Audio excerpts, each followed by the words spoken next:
Hello mga ate ko! Another day, another kwento na naman ang i-share ko sa inyo. Sinimulan ko nga pala na gumayak na mga ate ko dahil alas 12 ang check-out natin sa hotel kung saan ako tumuloy ng 2 days. Babalik pa nga kasi ako sa clinic kung saan ako nag-medical kahapon dahil kailangan kong kapagbigay ng aking stool. Paano ba naman kasi mga ate ko, hindi ako ay kahapon kahit anong pilit ko talaga mga ate ko, sumasakit lang ang aking puwit pag pinipilit ko. Kaya kahit mahal ang pamasahe, kailangan kong bumalik at magbigay dahil hindi matatapos ang aking papel pag incomplete.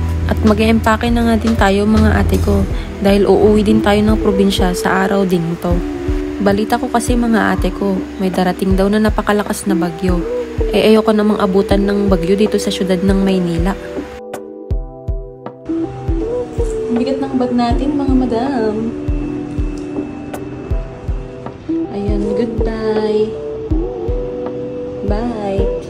Double check natin kung may nakalimutan tayo. Ayan. Wala naman diba? Ayan mga ano ko lang siya. Okay. Bye. Till we see each other again. Dito nga pala ako natuloy kapag nagawi ako dito sa Maynila kung may aasikasuhin ako.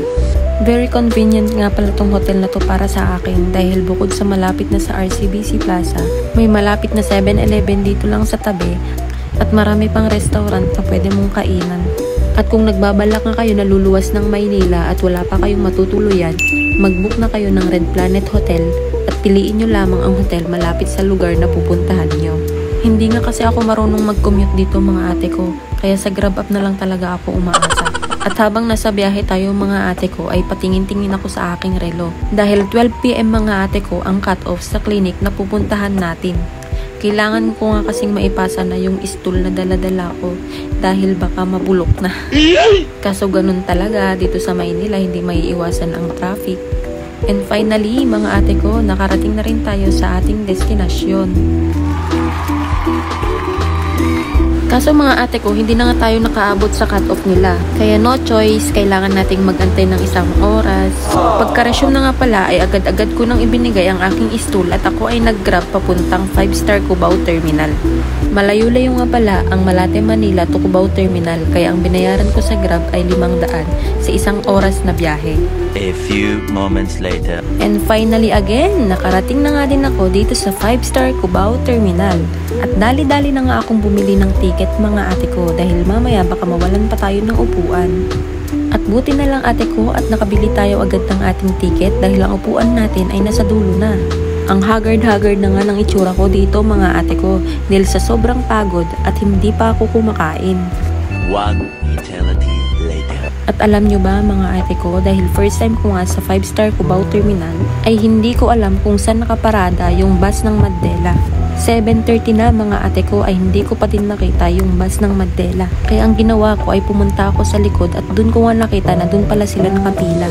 Malayo pa lang ay tanaw ko na marami na ang nakasakay sa bus. Pero hindi naman ako nag-alala dahil meron naman akong reserve seat. Kaso pag akyat ko mga ate ko ay may nakaupo sa aking reserve seat. Sinabi ko nga pala kay ma'am na doon yung upuan ko. Kaso hindi ata narinig ni ma'am at hindi niya ako pinansin. Pero inulit ko pa din mga ate ko. At doon ay napansin na niya ako.